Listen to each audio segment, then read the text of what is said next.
Everybody's a prophet. That's the title of this particular talk. Everybody's a prophet. How is that even possible? Everybody's a prophet. Well, first of all, to understand how that's possible, you got to talk about what it means to be a prophet. And kind of, sort of, in a nutshell, from a traditional sense, a prophet is a person, a human being that's a messenger of God, right? God, the greater good. A prophet can be kind of, sort of, compared to a psychic, but at a greater level. Because the issue or the difference between a psychic and a prophet is that a prophet gets information from the greatest of all sources. A prophet gets accurate, precise information from the greatest of all sources.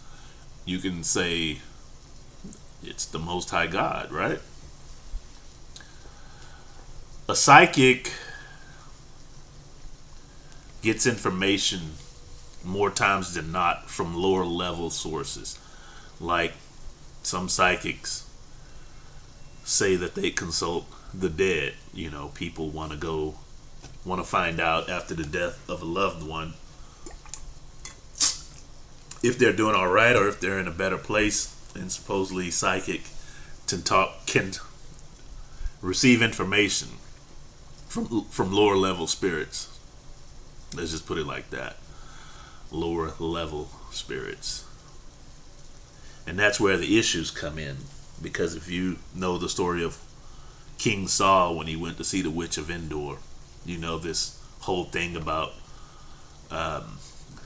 consulting with the lower level spirits, or trying to conjure up the dead to talk to them, can be a very deceptive thing. So, in a way, both the psychic and the prophet penetrate, they penetrate beyond the veil of this reality of what we see with our five senses, what we experience with our five senses. But the sources are not technically the same. So when you think about a prophet, the Bible talks about God having ministering angels, messenger angels, and a prophet can be compared to a messenger angel. An angel like Gabriel, who delivers a message from God. And then you have these prophets like Isaiah, Elijah, Ezekiel, who got messages from God. So a prophet is a person that receives messages from God, and they relay those messages, and the information is accurate. And kind of, in a nutshell, a prophet can tell you exactly what karma has in store for you, based upon what you do or say in that moment. A prophet can tell you, okay, this thing that you said, this thing that you did is going to result in this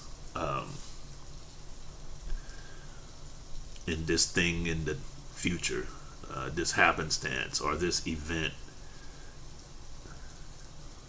So a prophet can technically tell you exactly what's going to happen, what karma has in store in the future, based upon what you do in the present, what you say in the present, how you behave, how you treat others, that kind of thing. So, we all know that karma, we all profess, most of us profess, that we know karma is in action. You got to be careful with what you do, what you say, because karma will come back and either extract revenge or will reward you or have some kind of action that's based upon what you do in the present moment. We all know that. But the difference between us and a prophet, we don't really know what karma has in store. We just can only speculate and just wait to see what happens, right?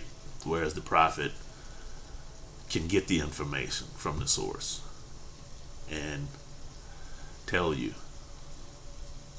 And that's kind of cool, but it's also scary at the same time.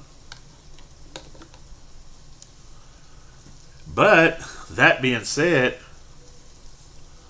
the subject matter being everybody's a prophet, how is that possible? Well, it's because we all have the same kind of mental makeup. We all have the same blueprint of mind that the prophet has. The only difference is that the prophet has cleared his mind and awakened himself or herself to a significant degree, has risen to a significant degree of consciousness, where God dwells, whereas the rest of humanity dwells in states of mental density, the mind being thick with shadow energy, evil spirits, and that's pretty much all I can call what I'm about to tell you. Evil spirits in the form of irrational thoughts and irrational beliefs. These irrational thoughts and these irrational beliefs we've instilled our consciousness into. Irrational ideas, we've instilled consciousness into these irrational ideas, whatever they may be. I don't know your irrational ideas. I knew mine. And consciousness bring these ideas to life. But oftentimes, all the time, if they are irrational, they stay with us in our own mind. And they are technically tiny versions of evil spirits that roam around in our own mental system. And a lot of us experience what I call mental static because of that. All these little evil spirits in our minds roaming around. Every now and then, which happens on a daily basis, it just depends on which evil spirit happens to gain access to the foreground of our minds. These evil spirits tell us to do things. They cause us to think things that make us angry, frustrated. They torment us. So everybody's a prophet, meaning if you're not a real prophet, you're a false prophet. If you're receiving reports from these evil spirits that are fighting for the foreground of your consciousness in your mind, you're receiving false reports. You're receiving false reports from these evil spirits. And this is what makes people a false prophet. Easier said than done, but if you were to reject these evil spirits by ceasing to believe in whatever irrationality you believe in, your mind would become clear and would become a vessel for the greater level source to come into. And then you'd be a true prophet as opposed to a false prophet. So there you have it. Everybody's a prophet. You're either true or false. True or false. Which one are you? Anyway, thank you for listening. Hope you're doing well as can be. Subscribe to this channel. God bless.